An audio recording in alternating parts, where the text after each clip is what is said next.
সেগুলো ঠিকই, কারণ এখনো পর্যন্ত কলকাতা হাইকোর্টের নির্দেশে যে প্রায় 25,000 শিক্ষক পদপ্রার্থীর চাকরি বাতিল হয়, সেই মামলার শুনানিতে সুপ্রিম কোর্টের চিফ জাস্টিস সঞ্জীব খান্নার একের পর এক প্রশ্নের মুখে বস্তুত রাজ্যের আইনজীবীরা নাজেহাল। কারণ মূল যে ওএমআর শিট বা তার স্ক্যান্ড কপি অথবা তার মিরর ইমেজ, এই প্রতিটা পর্যায়েতে কারচুপির এবং তথ্য নিয়ে আসা হয়েছে, সেগুলো কিন্তু একের পর এক চিফ জাস্টিস সেই নিয়ে প্রশ্নটা তুলে যাচ্ছেন। যদিও রাজ্যের তরফে এখনো কিন্তু বলা হচ্ছে যে অন্তত বেশ কিছু মানে কোনো ক্ষেত্রে 900 জন প্রার্থীর ক্ষেত্রে কারচুপি প্রমাণিত, অর্থাৎ তার ভিত্তিতে সম্পূর্ণ 24,000 জনকেই বাতিল করাটা ঠিক নয়, এরকম একটা যুক্তি কিন্তু রাজ্যের তরফে এখনো কিন্তু দেওয়ার চেষ্টা চলছে, এবং রাজ্যের তরফে এখন বিস্তৃতভাবে ব্যাখ্যা দেওয়ার চেষ্টা না, সম্পূর্ণভাবে সব প্রার্থীদের নয়, আংশিক কিছু প্রার্থীর ক্ষেত্রে কারচুপির অভিযোগ মেনে নেওয়া যেতে পারে, এরকম একটা স্ট্যান্ড কিন্তু রাজ্যের তরফে দেওয়া হচ্ছে। হ্যাঁ স্বর্ণালী, ধন্যবাদ তোমায়। আমরা কথা বলছিলাম, ফোন লাইনে ছিলেন প্রতিনিধি পল্লব চট্টোপাধ্যায়।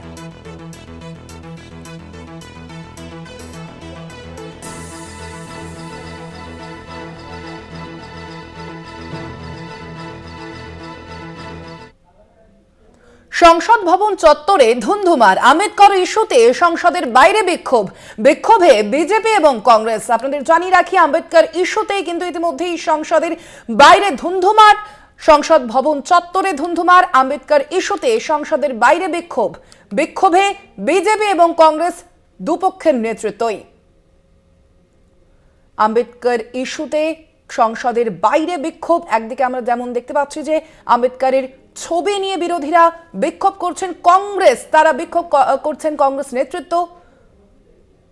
আম্বেদকর ইস্যুতে সংসদের বাইরে বিক্ষোভ, অমিত শাহের মন্তব্যের ভিত্তিতেই বিতর্ক তৈরি হয় আমরা দেখেছি, এবং সেই মন্তব্যকে কেন্দ্র করেই আজ আবারও সংসদ ভবন চত্বরে ধুন্ধুমার কাণ্ড। আম্বেদকর ইস্যুতে সংসদের বাইরে বিক্ষোভে বিজেপি এবং কংগ্রেস নেতৃত্ব। আম্বেদকরের পোস্টার নিয়ে বিক্ষোভ দেখান কংগ্রেস নেতৃত্ব। किसने धक्का मारा? राहुल गांधी ने। हाँ, राहुल गांधी ने धक्का मारा। राहुल गांधी। कौन सी जगह पे सर? सर किस जगह पे?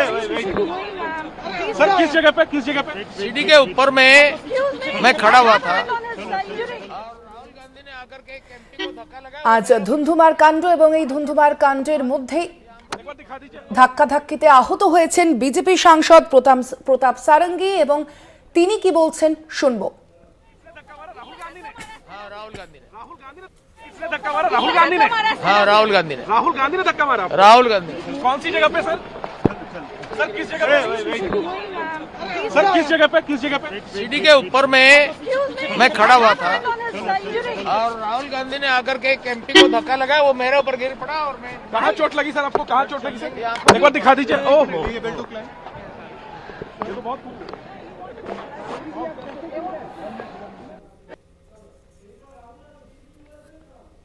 আর ঠিক এই ঘটনার পরবর্তীতে কংগ্রেস সাংসদ রাহুল গান্ধী, তার কি প্রতিক্রিয়া, তার কি বক্তব্য শুনবো।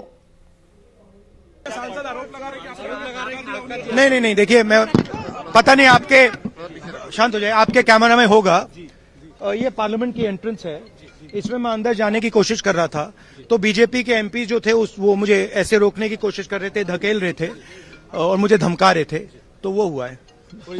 देखिए हाँ किया है। मगर ठीक है कोई मतलब धक्का मुक्की से हमें कुछ होता नहीं है। मगर ये एंट्रेंस है पार्लियामेंट हाउस की और हमारा अधिकार है अंदर जाने का, और बीजेपी के जो मेंबर्स हैं वो हमें अंदर जाने से रोक रहे थे। আপনাদের শোনালাম বিজেপি এবং কংগ্রেস নেতৃত্বের কি বক্তব্য। এই বিষয়ে আমরা আরো বিস্তারিত জানবো। ফোন লাইনে রয়েছেন প্রতিনিধি জয়ন্ত চৌধুরী। জয়ন্তদা, কি কারণে এই পরিস্থিতির সৃষ্টি হলো, ঠিক কি দাবি করা হয়েছে বিজেপি এবং কংগ্রেস নেতৃত্বের পক্ষ থেকে? এই মুহূর্তে সামগ্রিক কি পরিস্থিতি? আজকে সংসদের অধিবেশন শুরু হওয়ার আগেই সংসদ চত্বরের বাইরে প্রথমে বিজেপি এবং তারপরে কংগ্রেস প্রায় একই সঙ্গে একই জায়গায় পাশাপাশি তারা বিক্ষোভ শুরু করে। কংগ্রেস শুধু নয়, ইন্ডিয়া জোটের অন্যান্য শরিকরাও ছিল। সেই বিক্ষোভের পর যখন সংসদের সিঁড়ি দিয়ে ওঠার চেষ্টা করছেন তখন তাকে বাধা দেয় একদল বিজেপি সাংসদ। তারাও বাইরে বিক্ষোভ করছিল। একদিকে কংগ্রেসের দাবি ছিল হচ্ছে অমিত শাহ পদত্যাগ করতে হবে, আম্বেদকর সম্পর্কে তিনি যে অবমাননাকর মন্তব্য করেছেন তার প্রতিবাদে গতকাল থেকেই যেটা চলছিল। আজকে বিজেপি হঠাৎ করে তারাও নেমে পড়েছে। তারা বলতে চাইছে তাদের নিশানায় কংগ্রেস। তারা বলছে কংগ্রেস মিথ্যাচার করছে, কংগ্রেসই নাকি আম্বেদকরকে চিরকাল অপমান করে এসছে। আজকে তারা হঠাৎ কংগ্রেস জেগে উঠেছে আম্বেদকরের প্রশ্নে। তো এই নিয়ে বচসা চলে, বিতর্ক চলে, ঠিক কথা, কিন্তু আমরা কখনো পার্লামেন্ট চত্বরের বাইরে এই জিনিস আগে কখনো ঘটেছে বলে কেউ মনে করতে পারছে না। তার কারণটা হচ্ছে সেই ঢোকার সময় তাকে যখন বাধা দেয় সেই সময় হয়তো কোনো রকম ভাবে ধাক্কাধাক্কি হতে পারে। রাহুলও তাই বলছেন। তাতে যিনি আহত হয়েছেন বর্ষিয়ান এমপি প্রতাপ সারেঙ্গি, তার বক্তব্য হচ্ছে তিনি তার এক সতীর্থ অর্থাৎ বিজেপি একজন সাংসদের ধাক্কার পর তিনি তার উপর এসে পড়েন। তখন তিনি ডাল সামলাতে না পেরে তিনি পড়ে যান এবং তার মাথায় সামান্য চোট লাগে। এই হয়েছে ঘটনা। এখন তাতে ওরা সরাসরি অভিযোগ করছেন, বিজেপি নেতারা, বিজেপি সাংসদরা অভিযোগ করছেন যে রাহুল গান্ধী ধাক্কা দিয়েছে। আসলে সরাসরি কোনো ধাক্কাধাক্কির বিষয় এটা ঘটেনি। সেটা যিনি আহত হয়েছেন তার কথা তো স্পষ্ট। আর রাহুলও একই রকমই ভাবে বলেছেন যে আমি সংসদের দরজায় ঢুকতে আছি, তখন আমাকে শারীরিকভাবে বাধা দেওয়া হয়েছে, তাকে আটকে দেওয়া হয়েছে। তাতে সামান্য হয়তো কোথাও ধাক্কাধাক্কি হতে পারে। সেই ঘটনার পরিপ্রেক্ষিতে তারই জেরে এই ঘটনা ঘটেছে। তো যাই হোক, কিন্তু সংসদের বাইরে আজকে আম্বেদকর ইস্যুতে যে পরিস্থিতি তৈরি হলো তার নজির খুব একটা নেই, বিরলই বলা যেতে পারে।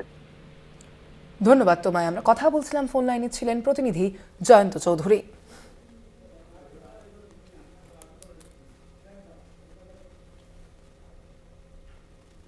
আসছে পরবর্তী খবরে। আরজিকর কাণ্ডে নতুন করে তদন্তের দাবিতে আবেদন নির্যাতিতার বাবা মার।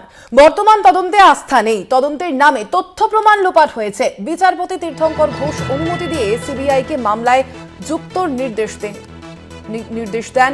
সোমবার ফের বিষয়টি মেনশন করার নির্দেশ দেওয়া হয়েছে। ইতিমধ্যেই আপনাদের জানিয়ে রাখি, আমরা দেখেছি যে সম্প্রতি আরজিকর কাণ্ডে 90 দিনের পরেও চার্জশিট পেশ করতে পারেনি কেন্দ্রীয় তদন্তকারী সংস্থা সিবিআই। সন্দীপ ঘোষ অর্থাৎ আরজিকরের প্রাক্তন অধ্যক্ষ সন্দীপ ঘোষ এবং তালা থানার প্রাক্তন ওসি অভিজিৎ মণ্ডলের বিরুদ্ধে, এবং সে কারণেই পরবর্তীতে সেই মামলায় তারা জামিন পান। এবং এবার আরজিকর কাণ্ডে নতুন করে তদন্তের দাবিতে আবেদন জানিয়েছেন নির্যাতিতার বাবা মা।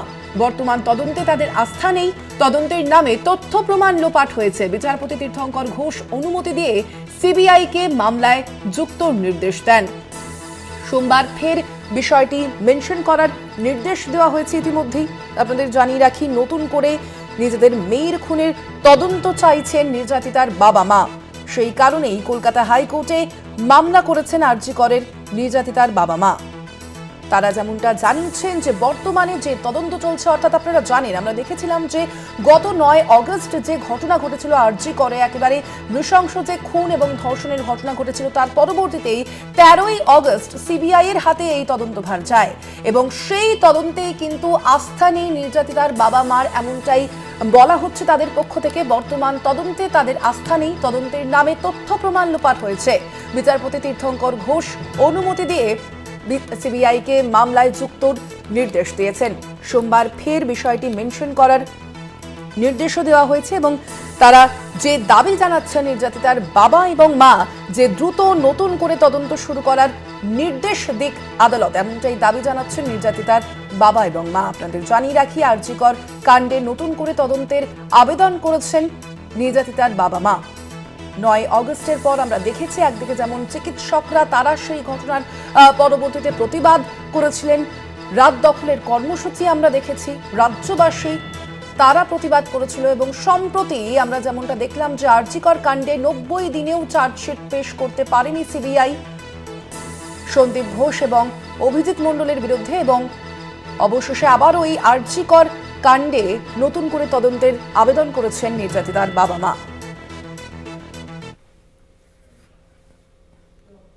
আসছি পরবর্তী খবরে। বেলুরে এক শিক্ষকের বাড়িতে হামলার অভিযোগ। শিক্ষক বাড়িতে না থাকায় পরিবারের লোককে হুমকি এবং মারধরের অভিযোগ। ঘটনায় দুষ্কৃতীদের আটক করেছে বেলুর থানার পুলিশ। প্রকাশ্যে এই ঘটনার সিসিটিভি ফুটেজ আপনাদের জানিয়ে রাখি, ইতিমধ্যেই প্রকাশ্যে এসেছে এই ঘটনার সিসিটিভি ফুটেজ। দেখাচ্ছি আপনাদের সেই মুহূর্তের সিসিটিভি ফুটেজ। বেলুরে এক শিক্ষকের বাড়িতে হামলার অভিযোগ সামনে এসেছে।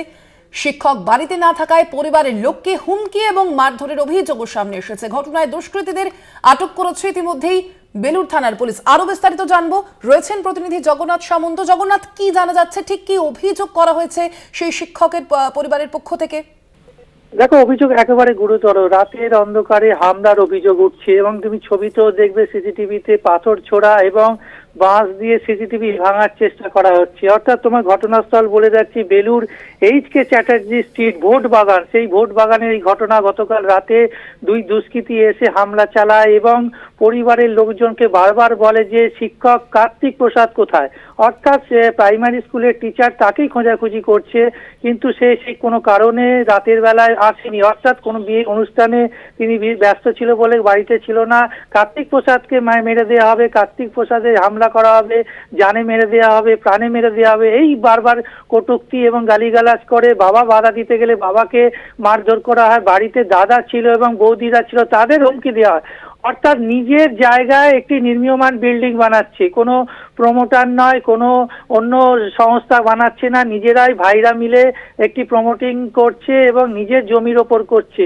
সেই কারণেই কি পয়সা ছাপা তোলাবাজির জন্য হামলা, না কি জন্য, এই বিষয়টা এখনো পর্যন্ত এই পরিবারের কাছে পরিষ্কার নয়। তবে যেভাবে হুমকি এবং হামলার ছবি উঠে এসেছে, একেবারে আতঙ্কিত পরিবারের লোকজন। কেন বাড়ির দরজা পর্যন্ত ছিল না, সেই দরজা, টিনের দরজা ভেঙে ভেতরে ঢুকে গালিগালাজ করা এবং খোঁজ খবর নেওয়া যে কার্তিক প্রসাদ কোথায়। অর্থাৎ প্রাইমারি শিক্ষক কার্তিক প্রসাদকে বারবার খুঁজছে। যে দুইজন দুষ্কৃতী ধরা পড়েছে তারা চিনতেও পারছে না পরিবারের লোকজন। অর্থাৎ বেলুর থানা রাতে ঘটনাস্থলে যখন তদন্ত আছে, সেই দুষ্কৃতীরা অন্ধকারে লুকিয়ে ছিল, তাদের চিনিয়ে দেওয়ার পর দুজনকে গ্রেপ্তার করে জিজ্ঞাসাবাদ করা হচ্ছে কেন তারা এসেছে।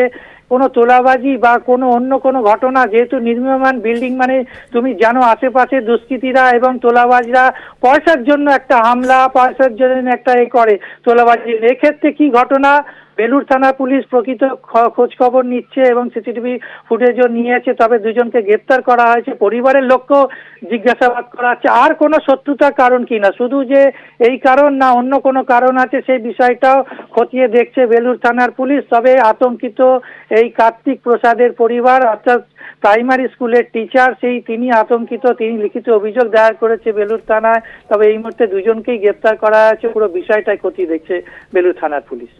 ধন্যবাদ তোমায় জগন্নাথ।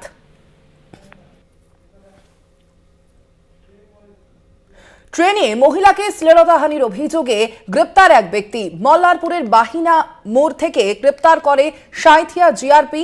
13 ডিসেম্বর তারাপীঠ থেকে ফেরার পথে এই অভিযোগ সামনে এসেছে। ধৃতকে রামপুরহাট আদালতে তোলা হবে বলে জানা যাচ্ছে। ট্রেনে এক মহিলার সঙ্গে অভব্য আচরণের অভিযোগে গ্রেপ্তার করা হয়েছে একজনকে।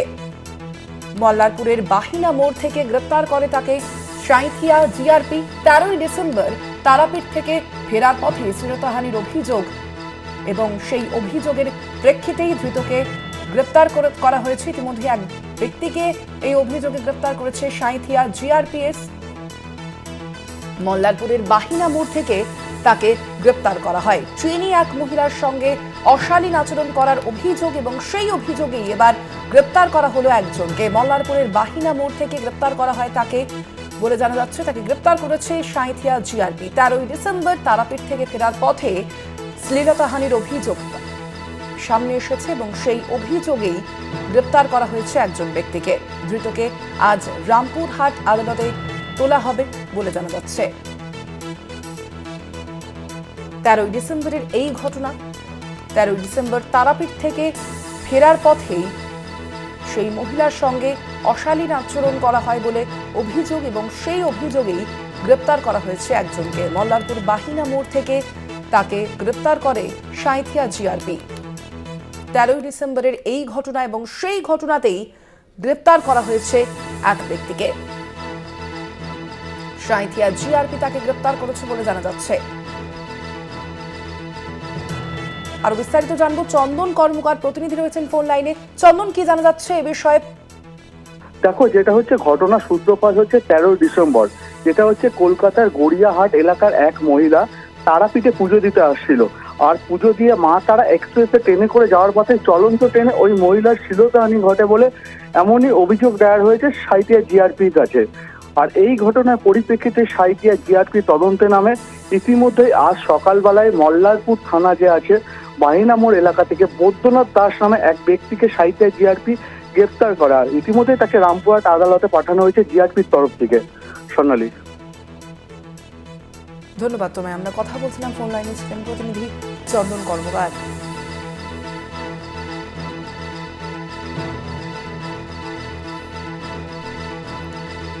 তেরোই ডিসেম্বরের এই ঘটনা এবং সেই ঘটনার প্রেক্ষিতেই একজনকে ইতিমধ্যেই গ্রেপ্তার করেছে সাঁইথিয়া জিআরপি। মল্লারপুরের বাহিনা মোড় থেকে তাকে গ্রেপ্তার করা হয়েছে বলে জানা যাচ্ছে।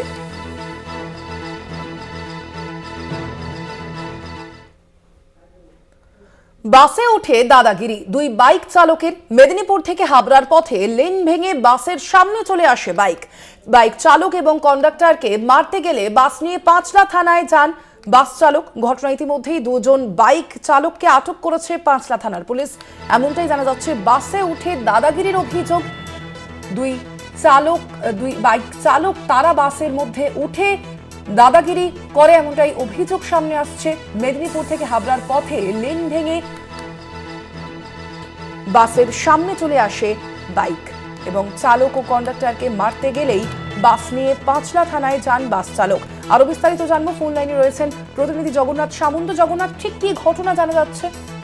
দেখো, বাসে উঠে দাদাগিরি ঘটনা ঘটলো। দুই বাইকের বিরুদ্ধে অভিযোগ, গুরুতর অভিযোগ। যখন বাস যাচ্ছিল মেদিনীপুর থেকে হাবড়া যাবার পথে 16 নম্বর জাতীয় সড়ক পানিহারার কাছে আচমকাই দুই বাইক আরোহী সামনে এসে দাঁড়িয়ে পড়ে এবং বাইক নিয়ে দাঁড়ানোর ফলে বাস চালক আচমকাই ব্রেক চাপে এবং কোনো রকমে তিনি দাঁড়িয়ে পড়ে। তার ফলে যাত্রীরা গুরুতর আহত হয়, কেননা যে স্পিডে ছিল বাসটা।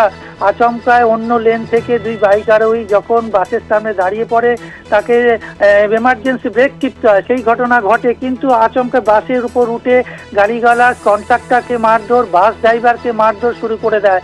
জিজ্ঞাসা করলে কোনো উত্তর নেই। তবে বাস চালক একেবারে সাহসিকতার সঙ্গে তৎপরতায় থানার মধ্যে বাসটাকে পুরো নিয়ে হাজির করে, অর্থাৎ পাঁচলা থানাতে ঢুকিয়ে দেয়। পুলিশ কর্মীরা তেরা অবাক হয়ে যায় যে বাস সমেত কেন থানার মধ্যে, কিন্তু যাত্রীরা সে বিষয়টা জানায় পুলিশকে এবং কন্ট্রাক্টর ড্রাইভার দুজন যুবককে পুলিশের হাতে তুলে দেয়। দেখা যাচ্ছে মদ্যপ্ত অবস্থায় দুই যুবক ছিল, বাইক দাঁড় করিয়ে বাসের সামনে দাঁড় করিয়ে এইভাবে ঘটনা ঘটায়, দাদাগিরি করতে থাকে। তবে তোমাকে বলে রাখি, রাতের এই বাইক দুর্ঘটনা প্রায়শই হয়। মদ্যপ্ত অবস্থায় যুবকরা জাতীয় সড়কের মধ্যে এরকম তাণ্ডব চালায়, তার জন্য এরকম দুর্ঘটনা ঘটে। জগন্নাথ, আপাতত ধন্যবাদ তোমায়।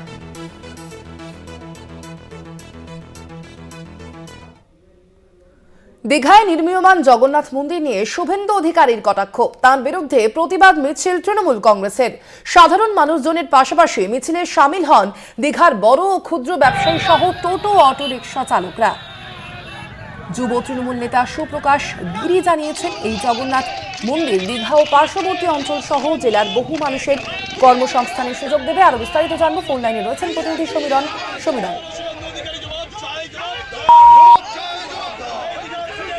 দেখো সোনালী, দীঘায় নির্মীয়মান জগন্নাথ মন্দির যখন পরিদর্শন আসেন রাজ্যের মুখ্যমন্ত্রী মমতা বন্দ্যোপাধ্যায়, ঠিক সেই রকম একটি সময়ে কিন্তু রাজ্যের বিরোধী দলনেতা শুভেন্দু অধিকারী এই নির্মীয়মান জগন্নাথ মন্দিরকে নিয়ে কটাক্ষ করেন।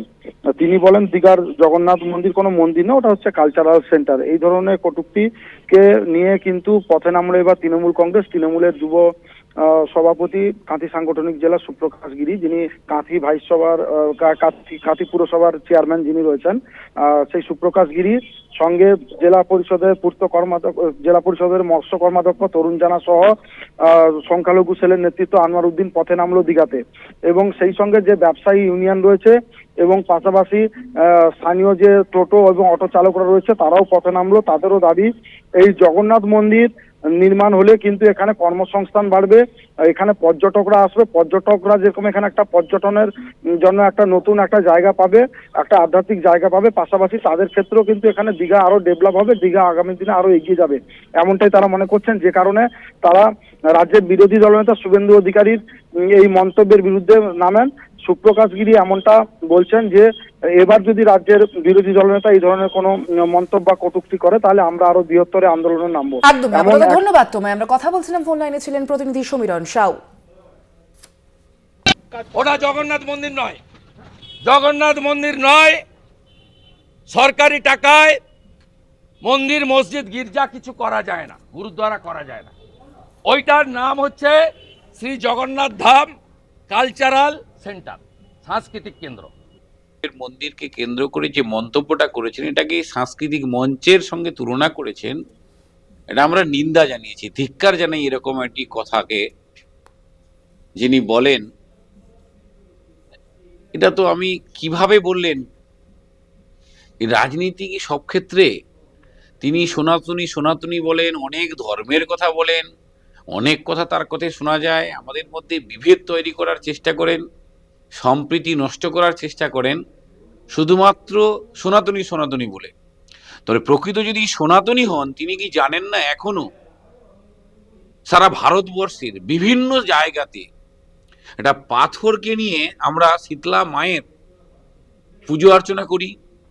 গ্রামের যে শীতলা মন্দিরগুলো দেখুন তো, আগেকার দিনে সেটা কি হতো, যেখানে মূর্তি নেই সেখানে ওই পাথরকে তো পরম্পরা আমাদের দীর্ঘদিন ধরে পুজো হয়ে আসছে, তাকে আমরা দেবী হিসাবে পুজো করি। কখনো আমরা মূর্তি করি, কেউ নিরাকারে করেন। আমাদের ইনি কি আমাদের রামকৃষ্ণ পরমহংসদেবের থেকেও বড় কোনো সনাতনী? দীঘার ছেলেরা আরো বেশি করে তারা জীবিকা পাবে, তারা বিভিন্ন রকম যারা টোটো চালায় তারা বিভিন্ন রকমভাবে আরো তাদেরকে বাড়তি তারা সুবিধা পাবে। সবকিছু মিলিয়ে দীঘার ছেলেদের পেটে লাথি মারছেন শুভেন্দু অধিকারী, এসব বলে আমরা তার প্রতিবাদ জানিয়েছি, ধিক্কার জানাই শুভেন্দু অধিকারী এই বক্তব্যের, এবং আগামী দিনে আমাদের আরো আন্দোলন চলবে। আরো বারো নিয়ে ফিরে এলাম বিরতির পর। রাজ্যের সচিব পর্যায়ে রদবদল। West Bengal tourism development corporation লিমিটেডের দায়িত্বে অভিষেক কুমার তিওয়ারি, পরিবেশ দপ্তরের দায়িত্বে অতিরিক্ত মুখ্য সচিব রোশনি সেন, স্বাস্থ্য ও পরিবার কল্যাণের যুগ্ম সচিব বিবেক কুমার, হিডকোর দায়িত্বে শশাঙ্ক শেঠি, কারা বিভাগের সচিব আইপিএস ডক্টর রাজেশ কুমার।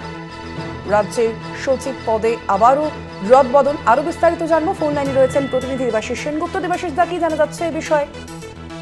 দেখো, গতকালই কিন্তু রাজ্যের সচিব পর্যায়ে বড়সড় রদবদল হয়েছে। সেই রদবদলে উল্লেখযোগ্য যারা রয়েছেন তাদের মধ্যে অন্যতম হচ্ছে ওয়েস্ট বেঙ্গল ট্যুরিজম ডেভেলপমেন্ট কর্পোরেশনের লিমিটেডের দায়িত্ব দেওয়া হলো অভিষেক কুমার তিওয়ারিকে। এছাড়া পরিবেশ দপ্তরের দায়িত্ব দেওয়া হয়েছে অতিরিক্ত মুখ্য সচিব রোশনি সেনকে। স্বাস্থ্য ও পরিবার কল্যাণের যুগ্ম সচিব হিসাবে কাজ করবেন বিবেক কুমার। কেন জানো যে এইখানে কিন্তু সচিব হিসাবে রয়েছে নারায়ণ স্বরূপ নিগম। হিডকোর দায়িত্বে থাকছেন শশাঙ্ক শেঠি। দূষণ নিয়ন্ত্রণ বোর্ড ও প্রেসিডেন্সি বিভাগের বিভাগীয় কমিশনের অতিরিক্ত দায়িত্ব সামলাবেন জগদীশ প্রসাদ মিনা। কারা বিভাগের সচিব হচ্ছেন IPS officer doctor Rajesh Kumar. এছাড়াও পুনর্ব্যবহারযোগ্য ও অপরিচিত শক্তি উচ্চ বিভাগের সচিব হলেন ইয়েলচুরি রত্নাকর রাও। এছাড়াও বেশ কয়েকজন ডব্লিউবিসিএস অফিসারেরও কিন্তু রদবদল এই বিজ্ঞপ্তিতে রয়েছে। ধন্যবাদ তোমায়। আমরা কথা বলছিলাম, ফোন লাইনে ছিলেন প্রতিনিধি দেবাশিস সেনগুপ্ত।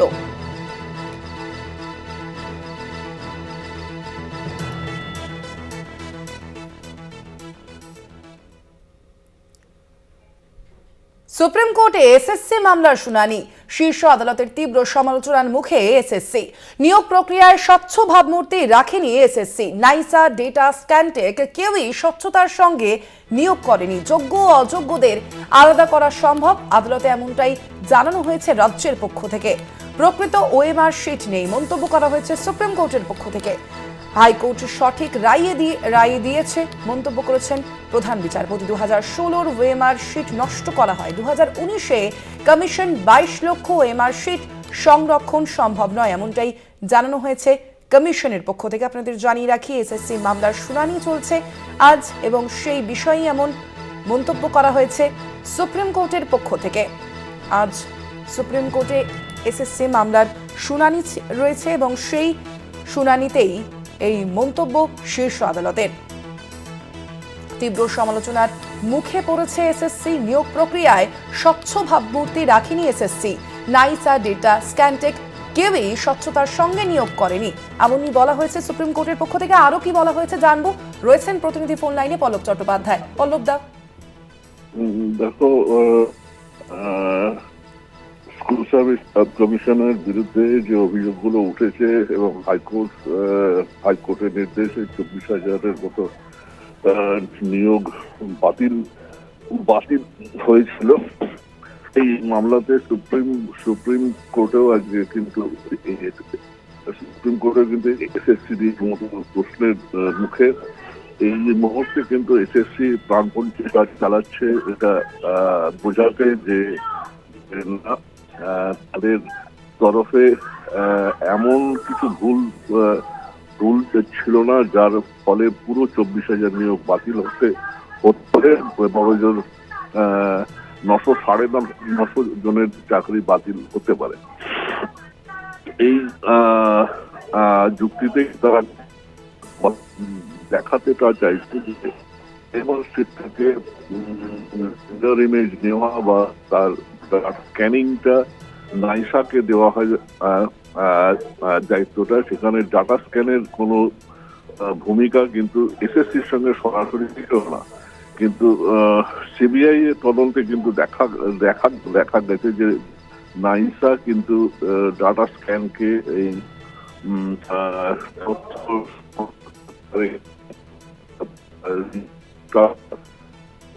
এবং এসএসসি কে না জানিয়েই কিন্তু ডাটা স্ক্যানকে নিয়োগ করা হয়। এবং দ্বিতীয়ত হচ্ছে পল্লব দা, একটু স্থান পরিবর্তন করে কথা বলুন। হ্যালো, হ্যাঁ শোনা যাচ্ছে। হ্যাঁ, আর এসএসসি যেটা এটাও দেখাতে চাইছে যে যেহেতু 2019 সালের সেহেতু নিয়ম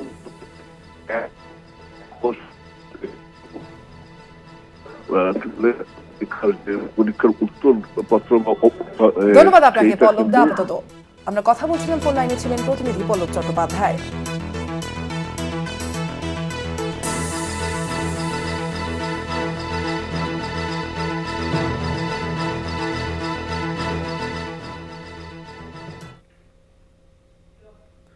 আরজিকর কাণ্ডে নতুন করে তদন্তের দাবিতে আবেদন নির্যাতিতার বাবা মার। বর্তমান তদন্তে আস্থা নেই, তদন্তের নামে তথ্য প্রমাণ লোপাট হয়েছে। বিচারপতি তীর্থঙ্কর ঘোষ অনুমতি দিয়ে সিবিআইকে মামলায় যুক্তর নির্দেশ দিয়েছেন এবং যেমনটা জানা যাচ্ছে যে আগামী সোমবার ফের এই বিষয়টি মেনশন করার নির্দেশও দেওয়া হয়েছে। ইতিমধ্যে আপনাদের জানিয়ে রাখি, আরজিকর কাণ্ডে নতুন করে তদন্ত করার আবেদন জানিয়েছেন এবার নির্যাতিতার বাবা এবং মা, এবং তাদের যে বক্তব্য যে এই যে তদন্ত চলছে, অর্থাৎ যে তদন্ত চালাচ্ছে সিবিআই কেন্দ্রীয় তদন্তকারী সংস্থা, সেই তদন্তে তাদের আস্থা নেই এবং সে কারণেই তারা নতুন করে তাদের মেয়ের খুনের তদন্ত চাইছেন। সেই কারণেই কলকাতা হাইকোর্টে মামলা করেছেন আরজিকরের নির্যাতিতার বাবা মা।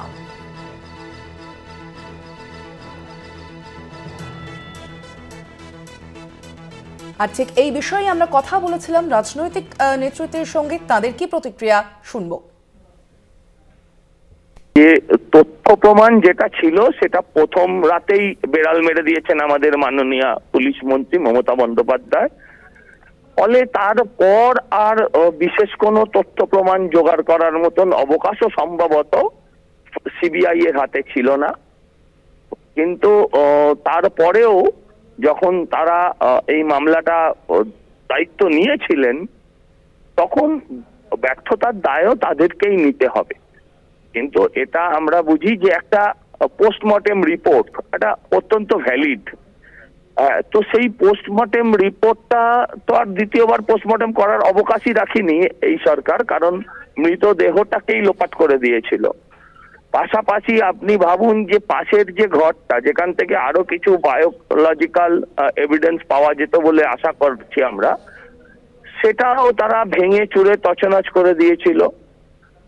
ফলে স্বাভাবিকভাবে তথ্য প্রমাণ তারা খুব দায়িত্ব সহকারে, এফিসিয়েন্টলি, পেশাদারিত্ব দেখিয়ে পুলিশ এবং এক শ্রেণীর ডাক্তার তারা এটা মিটিয়েছেন। ফলে সেটা বার করা যথেষ্ট কঠিন নয়, শুধু কিছু ক্ষেত্রে অসম্ভবও হতে পারে। কিন্তু তারপরেও দায়িত্ব যারা নিয়েছেন তাদের তো দায়বদ্ধতা থাকতেই হবে। মাননীয় মমতা বন্দ্যোপাধ্যায় বলেছিলেন যে আমার সিআইডি তদন্ত করছে, তারা না পারলে আমি সিবিআই কে দিয়ে দেবো। কিন্তু তর সইল না, তারা দৌড়ে বললেন যে সিবিআই করতে হবে। তারপর সুপ্রিম কোর্ট গেল এবং আজকে 4 মাস 10 দিন কেটে গেছে, কিন্তু কোথায় সেই তদন্ত, কি হচ্ছে কেউ জানে না। এবং সুপ্রিম কোর্ট মনিটর তদন্ত হচ্ছে।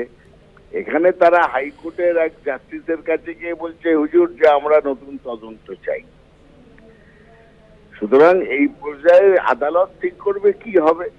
কিন্তু এতে যে কথাটা আমরা বারবার বলে এসেছি তারই প্রমাণ মিলছে, সেটারই মান্যতা হচ্ছে যে নির্যাতিতার এই ভয়ঙ্কর ঘটনার নির্যাতিতার বাবা মা কে বিপথে চালিত করেছিল কিছু স্বার্থান্বেষী লোক, কিছু আইনজীবী, কিছু জুনিয়র ডাক্তার, কিছু রাজনীতিবিদ করে পুরো জিনিসটাকে ঘেঁটে দেওয়া হয়েছে।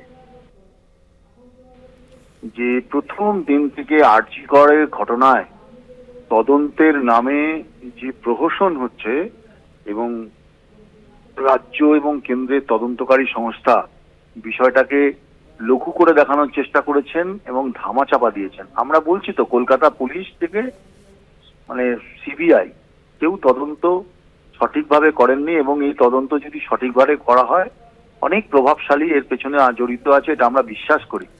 আজকে একটা মেয়ে বাংলার সুরক্ষিত জায়গায় একটা হাসপাতালের মধ্যে এইভাবে ধর্ষিতা এবং খুন হলো, তারপরেও যে একটা ক্যাজুয়াল অ্যাপ্রোচ, এবং তারপরে দেখা যাচ্ছে প্রকৃত তার সঙ্গে যুক্ত না হলেও তাদের অন্যান্য তদন্তের সাথে যুক্ত মানুষগুলোকে যারা ধামাচাপা দিতে চেয়েছিল তারা ছাড়া পেয়ে যাচ্ছে, তাদেরকে চার্জশিট দেওয়া যাচ্ছে না। এর মধ্যে দিয়ে যে তদন্তের নামে গাফিলতি হচ্ছে, কেউ না কেউ কোথাও না কোথাও কারোর নির্দেশে এই তদন্তকে বিলম্বিত করছে এবং ধামাচাপা দেওয়ার চেষ্টা করছে। এর পেছনে অনেক গভীর হাত আছে, হিমশৈলের চূড়ামাত্রা আমরা দেখতে পাচ্ছি। বিভিন্ন মেডিকেল কলেজের থ্রেট কালচার নিয়ে মামলার দ্রুত শুনানির আবেদন প্রধান বিচারপতির ডিভিশন বেঞ্চের দৃষ্টি আকর্ষণ। আগামী 9ই জানুয়ারি মামলার শুনানির সম্ভাবনা রয়েছে। আপনাদের জানিয়ে রাখি, ইতিমধ্যেই প্রধান বিচারপতির ডিভিশন বেঞ্চের দৃষ্টি আকর্ষণ করা হয়েছে বিভিন্ন মেডিকেল কলেজের থ্রেট কালচার নিয়ে মামলার দ্রুত শুনানির আবেদন প্রধান বিচারপতির ডিভিশন বেঞ্চের দৃষ্টি আকর্ষণ। এবং যেমনটা জানা যাচ্ছে, আগামী 9 জানুয়ারি মামলার শুনানি রয়েছে, এমনটাই খবর আপনাদের জানিয়ে রাখি। আমরা সম্প্রতি দেখেছি আরজি কর কাণ্ডের পরবর্তীতেই আমরা দেখেছি যে বিভিন্ন মেডিকেল কলেজে এই থ্রেট কালচারের যে অভিযোগ সামনে এসেছে এবং সেই মামলারই দ্রুত শুনানির আবেদন করা হয়েছে। বিভিন্ন মেডিকেল কলেজের থ্রেট কালচার নিয়ে মামলার দ্রুত শুনানির আবেদন করা হয়েছে, প্রধান বিচারপতির ডিভিশন বেঞ্চের দৃষ্টি আকর্ষণ করা হয়েছে।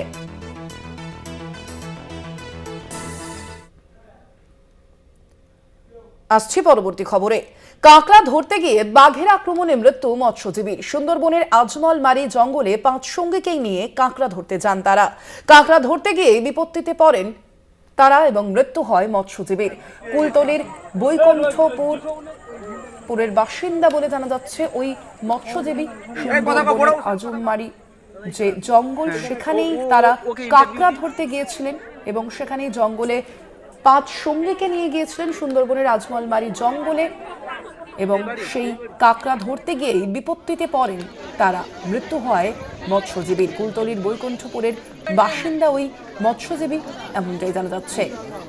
কাঁকড়া ধরতে গিয়ে মৃত্যু হয় মৎস্যজীবীর। কাঁকড়া ধরতে গিয়ে বিপত্তিতে পড়েন তারা।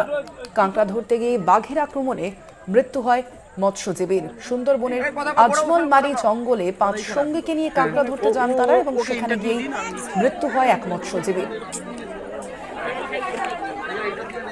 কুলতলির বৈকুণ্ঠপুরের বাসিন্দা ওই মৎস্যজীবী বলে জানা যাচ্ছে। রাজু দাস প্রতিনিধি রয়েছেন ফোন লাইনে। রাজু, কিভাবে এই ঘটনা, কি জানা যাচ্ছে মৎস্যজীবীর পরিবার সূত্রে?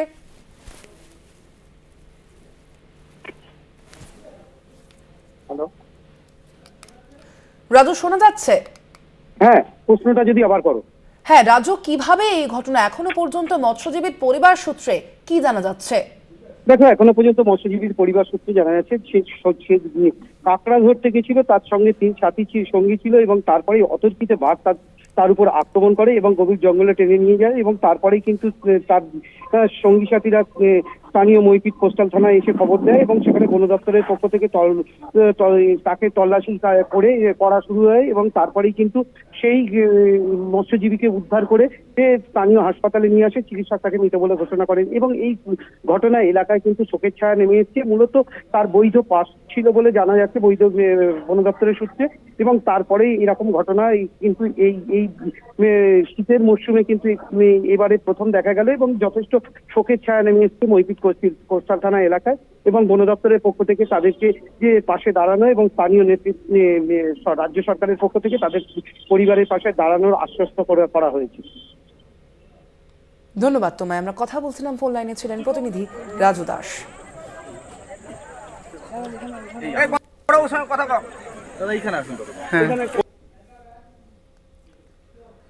ট্রেনে মহিলাকে শ্লীলতাহানির অভিযোগে গ্রেপ্তার এক ব্যক্তি। মল্লারপুরের বাহিনা মোড় থেকে গ্রেপ্তার করা হয় তাকে। সাঁইথিয়া জিআরপি তাকে গ্রেপ্তার করে। আরো বিস্তারিত জানবো, ফোন লাইনে রয়েছেন প্রতিনিধি চন্দন কর্মকার। চন্দন, কি জানা যাচ্ছে এই বিষয়ে পুলিশ সূত্রে?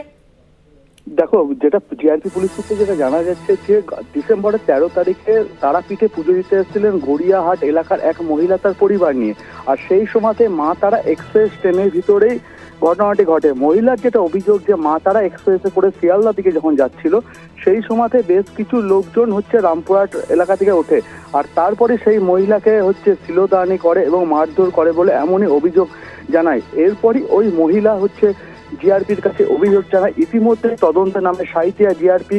আজ সকালবেলায় সাঁইথিয়ার যে মল্লারপুর থানা আছে সেই মল্লারপুর থানা বাইনা মোড় থেকে বৈদ্যনাথ দাস নামে এক অভিযুক্তকে জিআরপি গ্রেপ্তার করে। ইতিমধ্যে জিআরপির তরফ থেকে অভিযুক্তকে গ্রেপ্তার করে রামপুরহাট আদালতে পাঠানো হয়েছে। স্বর্ণালী, ধন্যবাদ তোমায়। আমরা কথা বলছিলাম, ফোন লাইনে ছিলেন প্রতিনিধি চন্দন কর্মকার।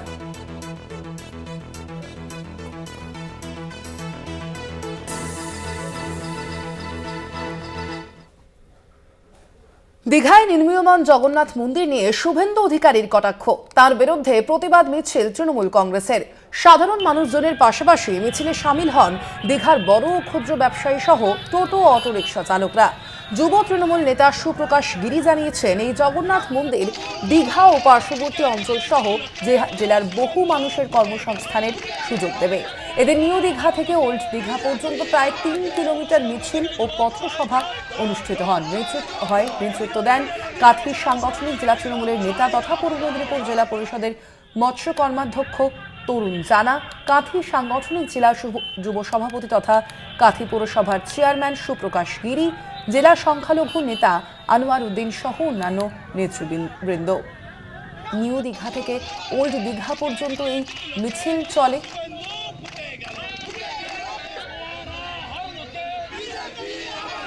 ঠিক এই বিষয়ে শুভেন্দু অধিকারী, রাজ্যের বিরোধী দলনেতা, তিনি ঠিক কি বলেছিলেন প্রথমেই শোনাবো আপনাদের।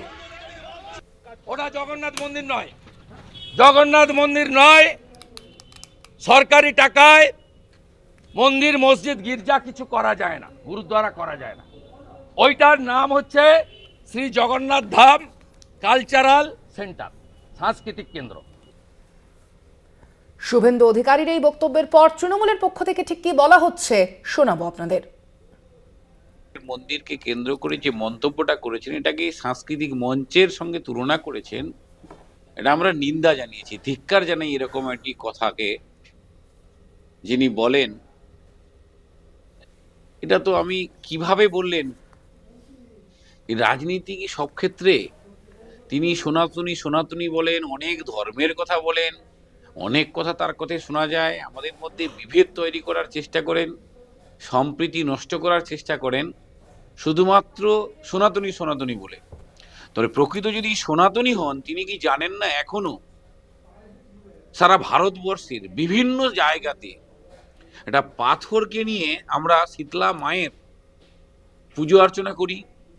গ্রামের যে শীতলা মন্দিরগুলো দেখুন তো, আগেকার দিনে সেটা কি হতো, যেখানে মূর্তি নেই সেখানে ওই পাথরকে তো পরম্পরা আমাদের দীর্ঘদিন ধরে পুজো হয়ে আসছে, তাকে আমরা দেবী হিসাবে পুজো করি।